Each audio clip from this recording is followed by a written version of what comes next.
The book I chose to read is The Courage of Sarah Noble, and it's by Alice Dalgliesh, or I'm not sure how to pronounce it, but it's Dalgliesh.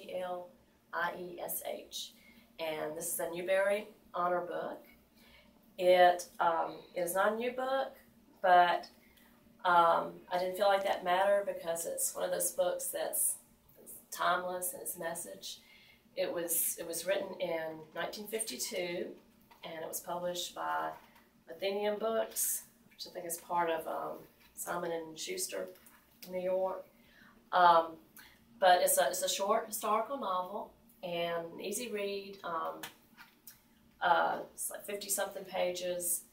It has some nice, simple illustrations.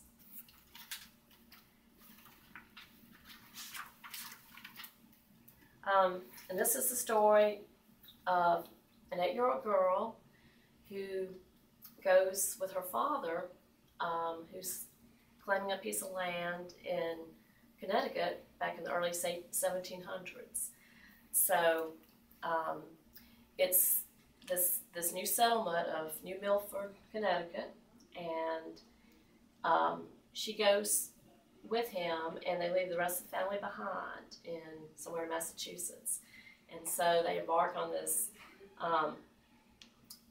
this journey and this adventure to go to their new home.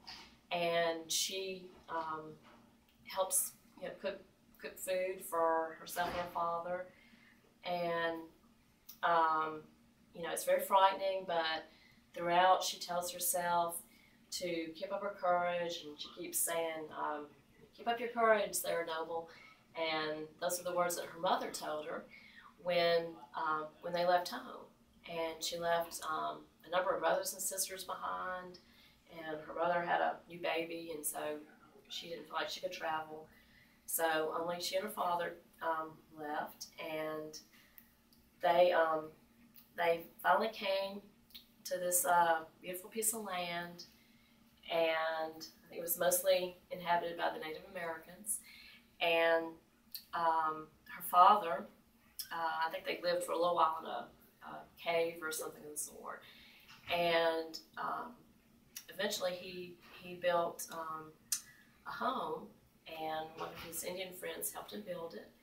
And then once the home was built, her father left her with an Indian family, with a friend of his named Tall John. And his family took care of her while he returned to Massachusetts to bring the rest of the family back. And it's just a simple but powerful story. And there's a author's note at the beginning that's definitely you wouldn't want to miss. And it says right here that this is a true story, though I've had to imagine many of the details. Sarah Noble was a real little girl who came in 1707 to cook for her father while he built the first house in New Milford. And then it goes on to say it happened in Connecticut, but it could have happened anywhere in America. And stories like this of faith and courage and friendship live a long time and are told and retold. The settlers of New Milford dealt fairly with the Indians according to the standards of their time, and were always friendly with them. Anyway, Sarah had, some kind of fears and some prejudice concerning the Indians that she had to deal with and work through. And some of the Indian children, became her best friends, and they treated her and her family really well. And she but she went through a lot of frightening, challenging experiences. So she had to constantly keep her courage up. And her father did, like I said, once the house was built, go back to Massachusetts, and he brought the family back. And so they were all finally there together, and they all made the incredible journey. And this would be a good supplement to any study on American Indians or this time period in history, even a character study on overcoming prejudice.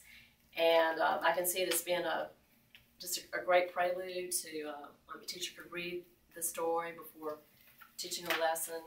I'm going to read just a few little excerpts here. This says this was when Sarah went to stay with the Indian family. And it says, the first night was the strangest. All day Sarah had played with the children. They did not speak in the same words, but somehow they understood each other. When they couldn't understand, it did not seem to matter. Friends have ways of speaking without words. And it's this would be good for in-between readers like 3rd to 5th graders, I would say. Maybe, like a 2nd grader is a very strong reader. But it's just simply told with a very good message, and it's good to set the stage for this period in American history. So, hope y'all have a chance to read it.